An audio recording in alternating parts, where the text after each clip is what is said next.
Hello, everybody. It's Henry at Bidwell. I hope you're enjoying your morning, afternoon, or evening as you start this new week. So, did you see that game yesterday? Pretty epic, right? I don't know. I shot this video on Friday.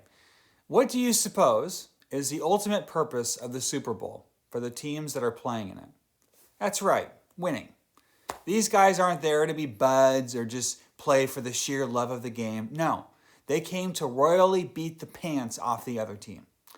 And let me tell you, I had my leaning on who I hope would win. So as you watch this, I'm either gloating or I've gone to pin my tail back on like Eeyore in Winnie the Pooh. Boo-hoo-hoo. How do you define winning? We all like to win, don't we? But what's winning for people of faith? The Apostle Paul in 1 Corinthians chapter 9, verse 22 says, "To the weak I become weak to win the weak. I have become all things to all people so that by all possible means I might save some." Paul's goal in life is winning people. Paul's aware of his own circle of influence where he exercises authority and the importance of winning others for the sake of the gospel. In yesterday's message, I talked about a cycle of grace. A cycle of grace is how Jesus lived his life.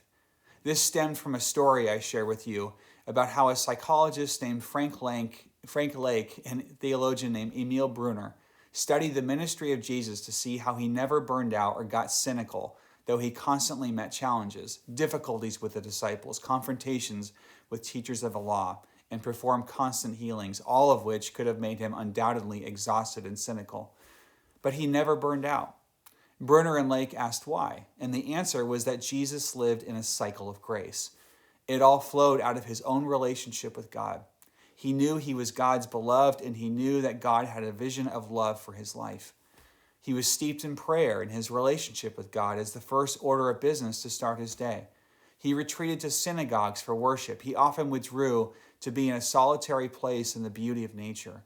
Beyond these habits and convictions, we see a cycle of grace in how he lived. He went to weddings. He met people at parties. He spent time with people in everyday settings. Jesus lived in a perpetual cycle of grace. This kept him going. It allowed him to be focused on his greatest priorities and to be energized to do his best and most meaningful work. Living this cycle of grace brought him joy and a renewed spirit. My encouragement to you is to have your own cycle of grace steeped in prayer and the solitude that Jesus modeled in Mark 1, verse 35, and in finding your identity in Christ. But to take this a step further, we might think about how our living in a cycle of grace is not only to our own benefit, but it brings life and restoration to others. It overflows from us to benefit other people. Our own spiritual formation is not only about our self-care, but to win others to Christ because they see God at work within us.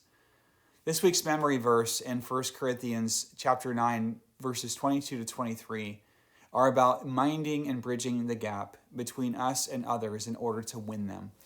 And it all begins with Christ's work in you, his authentic work in your own life. Pay careful attention to how your own formation in Christ and placing him at the center to perpetuate his cycle of grace in you benefits those around you. Consider how the cycle of grace in your life overflows and wins others to witness his character and even propels others toward faith. And look for this pattern in the life of Jesus. Have a great week.